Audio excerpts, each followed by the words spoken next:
Pernah kepikiran nggak sih, apa benar cara pria dan wanita ngelola uang itu beda banget? Nah, hari ini kita bakal bongkar sebuah kisah nyata dari sepasang suami istri buat cari tahu jawabannya. Yuk kita mulai dari asumsi yang paling sering kita dengar. Katanya sih gender itu nentuin kebiasaan finansial kita. Tapi beneran gitu ya? Oke, ini dia perjalanan kita hari ini. Kita bakal lihat dua pola pikir yang beda, terus kita dalami stereotip klasik si pemburu dan si pelindung. Nanti kita cari titik temunya, ungkap cerita di baliknya, dan yang paling penting, kita simpulkan dengan satu strategi finansial jitu yang bisa kamu pakai juga. Oke, kita kenalan dulu ya sama tokoh utama kita, Theo dan Dita. Mereka ini pasangan yang udah barengan selama 13 tahun. Membangun semuanya dari nol sejak mereka masih umur 19 tahun. Dari awal banget, Theo ini punya mindset yang, ya bisa dibilang tradisional. Dia ngerasa semua beban finansial besar, mobil, nikah, rumah, itu tanggung jawab dia sepenuhnya. Kental banget ya peran sebagai providernya. Nah, Dita beda lagi. Perannya lebih ke membangun jaring pengaman. Dia fokus nabung, siap sedia jadi backup kalau rencana Theo ada yang meleset. Jadi, dia siap ngecover dari belakang. Pembagian peran di awal ini, sadar nggak sadar, pas banget sama satu teori yang sering banget kita dengar soal pria, wanita, dan uang. Teorinya tuh gini, pria itu ibarat pemburu. Dia agresif, ambisius, fokusnya melipat gandakan kekayaan, dan berani ambil resiko tinggi. Sementara wanita itu pelindung.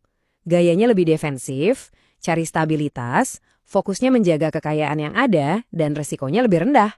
Menariknya, walau pendekatannya beda, ada data loh yang nunjukin kalau strategi hati-hati dan jangka panjang yang sering diasosiasikan sama wanita justru seringkali ngasih hasil atau return yang lebih oke dalam jangka waktu lama. Nah, disinilah ceritanya jadi makin seru. Meskipun pola pikir mereka kelihatannya beda banget, Theo dan Dita ternyata sama-sama berinvestasi di aset yang sama, emas batangan. Buat Theo, si pemburu, emas itu ya alat yang aktif. Setengahnya dia simpan, tapi setengahnya lagi dia puterin, dia tradingin buat cari untung. Pas banget kan sama mindsetnya yang agresif? Kalau buat Dita, si pelindung, emas itu artinya beda total. Emas itu simbol keamanan, buat jangka panjang, buat diwariskan ke anak cucu nanti. Jadi rasanya itu aman, tentram. Oh ya, biar nggak salah paham, emas yang kita omongin di sini itu emas batangan ya. Emas investasi yang nilainya murni dari berat dan kemurniannya, bukan kayak perhiasan yang ada nilai desain atau seninya. Oke, stereotip pemburu versus pelindung ini emang gampang dimengerti, tapi tunggu dulu, cerita mereka nggak sesederhana itu, ada lapisan lain yang lebih dalam. DNA finansial mereka itu bukan bawaan lahir, tapi ditempa bareng-bareng selama 13 tahun.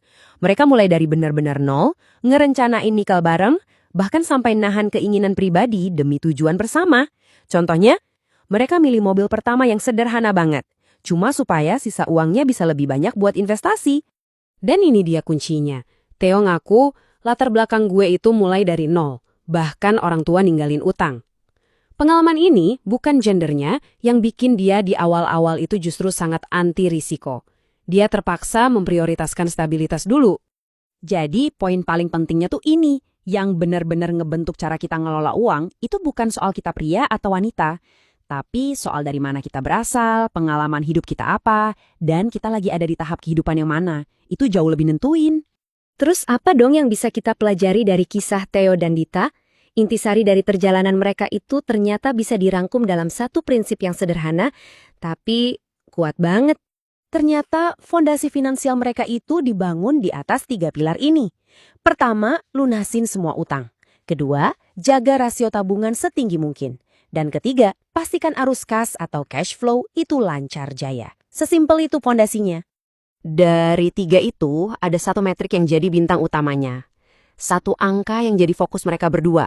Nggak peduli pendapatan lagi naik atau turun, yaitu rasio tabungan yang tinggi. Mereka berhasil menjaga rasio tabungan di atas 50%. Angka ini yang ubah segalanya. Kenapa? Karena ini ngasih mereka ruang.